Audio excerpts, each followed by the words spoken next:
Cabinet की आखिरी बैठक के बाद नीतीश कुमार मुख्यमंत्री पद से इस्तीफा देंगे। एनडीए विधानमंडल दल की बैठक में नए नेता का चयन होगा। प्रधानमंत्री मोदी ने महिला आरक्षण बिल संशोधन पर सभी दलों से समर्थन मांगा है। कांग्रेस अध्यक्ष मल्लिकार्जुन खड़गे ने तीखी प्रतिक्रिया दी। आरोप लगाया कि सरकार बिना पर्याप्त जानकारी दिए राजनीतिक लाभ के लिए जल्दबाजी कर रही है। बिहार के 4 शहरों के लिए बड़ी खुशखबरी। भागलपुर, मोतिहारी, गोपालगंज और छपरा में सच होगा एयरपोर्ट का सपना। बिहार में नई एनडीए सरकार के गठन के बाद विभागों के बंटवारे पर मंथन जारी है। चर्चा है कि यदि मुख्यमंत्री भाजपा से होते हैं तो रिवर्स मोड में विभागों का आवंटन हो सकता है। आपको बता दें कि विदेश मंत्री खनाल इस समय भारत के विदेश मंत्रालय, मॉरिशस सरकार और इंडिया फाउंडेशन की तरफ से आयोजित 9वें हिंद महासागर सम्मेलन में शामिल होने के लिए मॉरिशस में हैं। उत्तर प्रदेश में देश के सबसे ज्यादा हवाई अड्डे हैं। सिर्फ अंतर्राष्ट्रीय ही नहीं, डोमेस्टिक एयरपोर्ट्स में भी उत्तर प्रदेश आगे है। उत्तर प्रदेश में आज की तारीख में 15 चालू हवाई अड्डे हैं, जो देश में किसी भी राज्य के लिए सबसे ज्यादा हैं। पश्चिम एशिया में जारी संघर्ष के चलते ईंधन आपूर्ति प्रभावित होने के बीच बांग्लादेश अब नया रास्ता तलाश रहा है। बांग्लादेश अब ईंधन आपूर्ति के लिए भारत की मदद लेगा। पाकिस्तान की national electric power regulatory authority ने फरवरी 2026 के ईंधन शुल्क समायोजन के तहत बिजली दरों में 1.42 रुपये प्रति यूनिट की बढ़ोतरी की है। दिल्ली सरकार ने शराब की बिक्री करने वाले सरकारी उपक्रमों में वित्तीय गड़बड़ी की आशंका पर जांच का फैसला लिया है। मुख्यमंत्री रेखा गुप्ता ने स्पष्ट किया कि अनियमितता बर्दाश्त नहीं की जाएगी।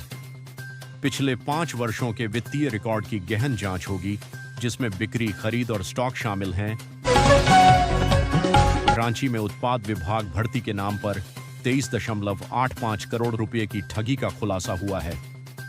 एक गिरोह ने सैकड़ों अभ्यर्थियों को फर्जी प्रश्न पत्र देकर नौकरी दिलाने का झांसा दिया। पूर्व अमेरिकी राष्ट्रपति डोनाल्ड ट्रंप ने चीन को चेतावनी दी है कि यदि वह ईरान को हथियार सप्लाई करता है तो उस पर 50% तक भारी टैरिफ लगाया जाएगा। तमाड़ के सुनसान इलाके में उत्पाद विभाग भर्ती के नाम पर चल रहे बड़े ठगी का खुलासा हुआ है। रांची पुलिस ने एक अर्धनिर्मित नर्सिंग होम पर छापा मारकर 164 लोगों को गिरफ्तार किया। यहां अभ्यर्थियों को फर्जी प्रश्न पत्र रटाए जा रहे थे। अमेरिका ईरान शांति वार्ता विफल होने के बाद ट्रंप ने हॉर्मुज स्ट्रेट में नाकेबंदी का ऐलान किया। ईरान की IRGC ने जवाब में कहा कि स्ट्रेट पर उनका पूरा नियंत्रण है। इसी बीच इजरायल ने युद्ध की तैयारी फिर एक बार शुरू कर दी है। उन्नाव हरदोई मार्ग पर फतेहपुर 84 के पास बस को ओवरटेक करते समय एक बाइक डंपर से टकरा गई। इस भीषण हादसे में लुधियाना से लौटे 2 दोस्त संजीत और शैलेंद्र की मौत हो गई। हाई स्पीड रेल कॉरिडोर और राष्ट्रीय जलमार्गों से कनेक्टिविटी होगी बेहतर, छोटे शहरों को भी मिलेगा फायदा। हरियाणा सरकार मुख्यमंत्री ग्रामीण आवास योजना 2.0 के तहत 13 अप्रैल को आवासीय प्लाटों का आवंटन करेगी। यह योजना का तीसरा चरण है, जिसमें हरियाणा के 11 जिलों की 55 ग्राम पंचायतों को शामिल किया गया है।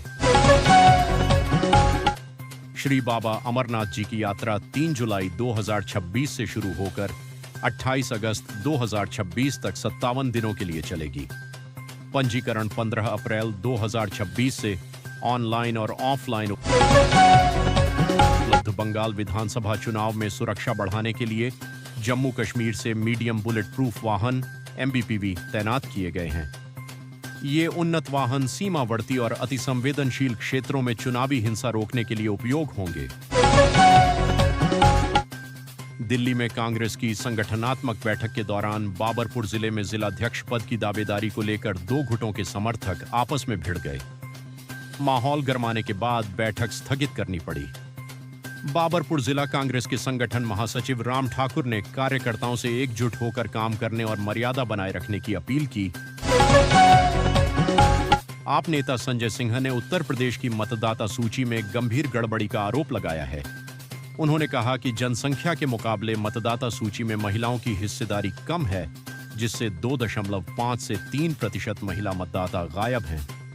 चुनाव जीतने के लिए बदला वार्ड मानगो मेयर सुधा गुप्ता की पात्रता पर उठे सवाल। जमशेदपुर कोर्ट में याचिका यूएई का कर्ज चुकाने से पहले पाकिस्तान को बड़ी राहत, सऊदी अरब और कतर देंगे $5 अरब।